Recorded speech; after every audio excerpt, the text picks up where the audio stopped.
Hi guys, so Comiccon is over here at my place. Was a really nice event, and we had quite a few nice interactions over there.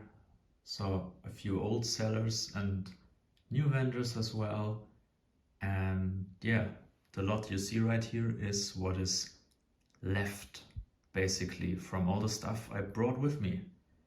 I tried to sell quite a few things, and if you have seen the previous video, I think you might notice that the Rayquaza poncho is missing. That's because I sold it. I will put somewhere in this screen now a video I took from selling it because it was quite bizarre. Everyone basically insisted on paying cash for everything. So I sold the card for 3,500 euros. And that's, I think, close to $4,000. I don't know what the conversion rate is right now. So yeah, it was kind of ridiculous. I had a few people standing by and watching, and also a little kid was standing next to me and was asking why this card is worth so much money and why people are paying so much money for basically a piece of paper. Which I just responded with, well, it's not just a piece of paper, it's got a glitter foil on it, so people like it more. And the dad laughed. The kid didn't quite understand the joke, but yeah, that's how it is. So I sold one card. I also sold a promo Pikachu, the Pokemon Center promo from XY, which was in the poncho boxes back then, and this card I just sold for I think 90 bucks. It was not that good of quality, centering was off and everything, and was just a little bit of cash I spent then on Comic-Con for stuff myself, a few artworks here and there, and the rest of the stuff is back with me. So let's quickly talk about this. Especially, let's start with this one. Nobody was interested in this card.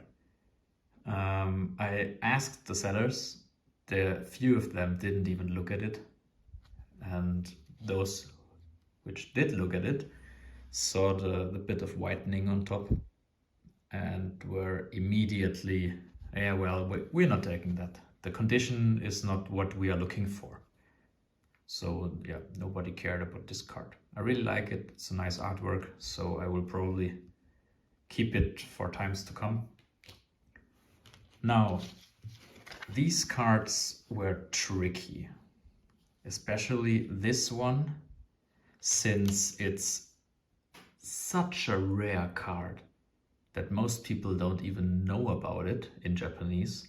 A few of the people knew that there was in the X and Y collection box back then, there were a few promo cards inside with this when it came out in English and German, but the Japanese one is super rare.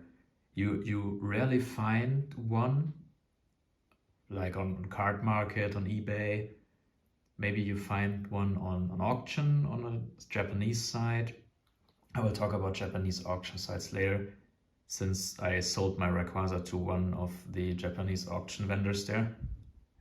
This card, basically, most of the people didn't want to buy since they didn't either know what this card is, and they were like, well, it's a trainer full art, whatever, I give you 50 bucks.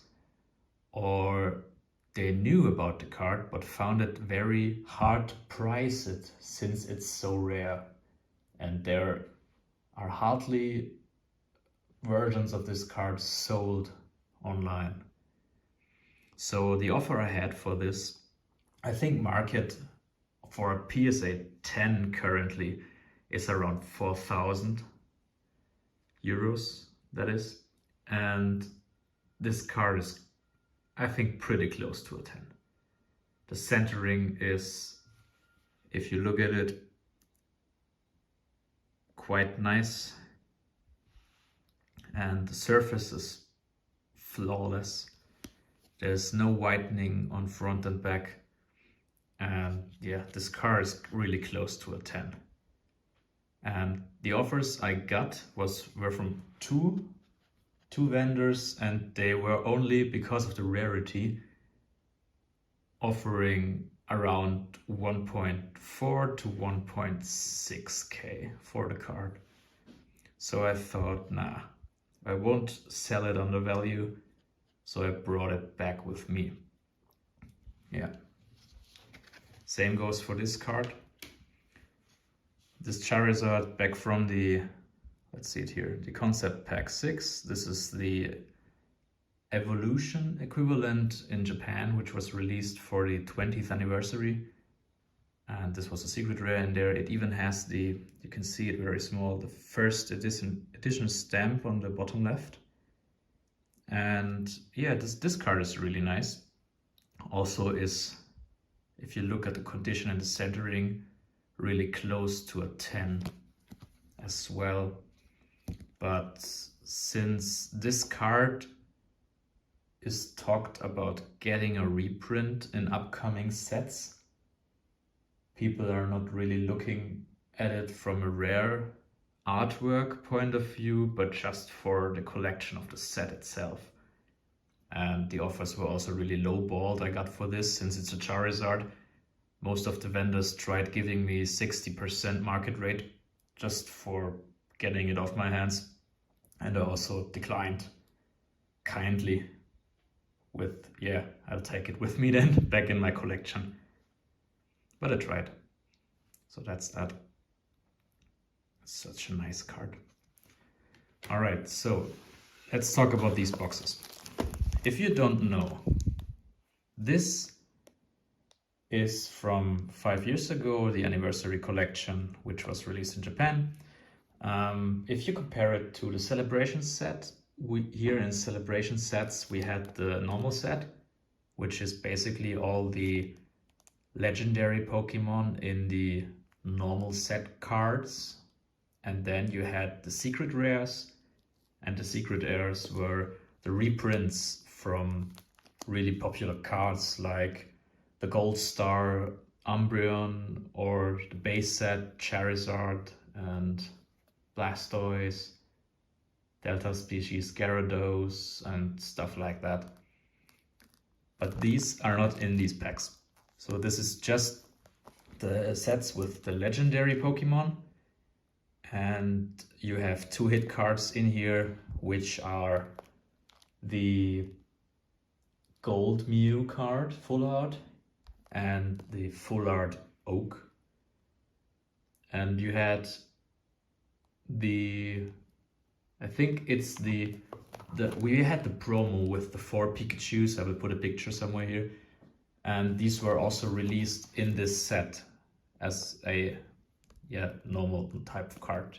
You can even double it up. The only good thing is that with one of these packs, as in usual Japan set menu, you had almost the full set available in just one pack. So it wouldn't make sense to crack 2, just to look for the Gold Mew card hit. And yeah, this was mainly the main argument for most vendors not to buy these. It wasn't about being an authentic seal or something.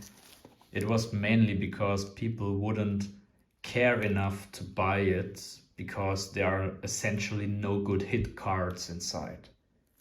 So yeah, no one cared about it. I'm thinking about opening them because I'm still missing the gold card Mew, and I have already opened 2 of these and only pulled the full art Professor Oak 2 times.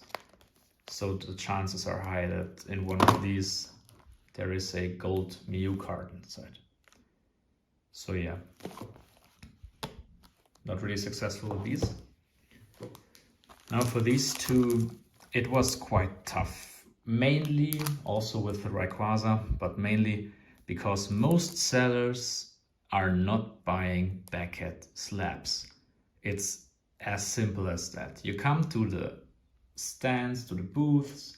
They're looking at your cards, they're looking at these, taking them out, looking at the condition, and then they look at these and they don't even take it. They just say, no, we are not interested in buying these, because Beckett, they say, is not really wanted on the market right now.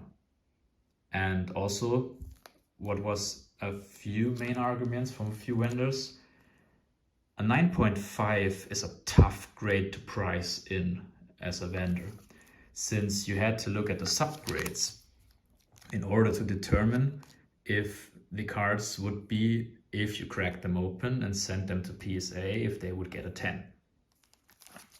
And looking at the subgrades, they were mainly looking at the surface grade. So this has a surface 10 and this has a surface 9. As soon as there is a surface 9, they're like, well, you have scratches on the foil or there's dents on the card somewhere, and they simply wouldn't buy it. They were interested in the Rayquaza since it had 2 10s on surface and on edges, and then a 9 on the corners and a 9.5 on centering, I think. Maybe it's the other way around, but it had a surface 10. So these cards were not really that interesting for the vendors to buy, and the offers I got were really lowballed, really low. They offered me not even 2,000 for this card, and for this they were like 500, maybe 600 euros, which is, I think, currently a price for an ungraded version of these. So yeah, I'm definitely not happy about that. So I also happily took them back home with me. So in general, what does this pile of cards mean for me? For me, it mainly means that I will stop selling my cards on conventions, which means I think my dad said it today when I was talking with him about it, and he was like, well, the profit is always in the purchase. So sellers are mainly trying to get good value out of the cards if they know there is already a market for them, and they are trying to maximize their profit, of course, so they're trying to get the lowest price possible. And when I thought about it, that most of them were only talking about selling them back on cardmarket to get their money back and stuff, I thought, well, I could just try to do the same without having to do all the work with bringing them to a convention, losing a lot of time. Mainly I was on the convention for 9 hours. We arrived really early and left really late, the whole group, and we separated in between because there were different panels people wanted to go to, and I wanted to sell my stuff. So I ended up being over 2 hours just at the, I think, 15 booths they had for the card show, trying, negotiating, and talking to the sellers, and also waiting since they wanted to do the price research themselves on the phones. And I lost a lot of good quality time there, and a lot of just fun mainly. It wasn't a lot of fun. My head really hurt back after that, since I always had to double check the calculations in my head and the prices, and calculating the rates they were offering me, trying to negotiate a fair price with them. And for that headache it gave me to only get 3,500, it's a bit, it's not worth it in my opinion. I will probably for the next time only take something like this, or just something like this with me. Maybe look for a few trades. I will show you a few pictures here of all display cases I saw on the booths. It's not all of them, it's a few I found really interesting. And looking at the prices, you will realize that the prices are a little over current market, but that's the usual stuff on conventions. And I would have loved to trade a few stuff. Yeah, a little bit. Mainly there was, I think, I was looking at the Team Rocket promos from that suitcase you got back in Japan, but they were only sold as a pair for like 30,000 euros or something, and I couldn't match that with the cards I had and everything. But there were a few nice cards, and nothing would really interest me enough to only spend money on it.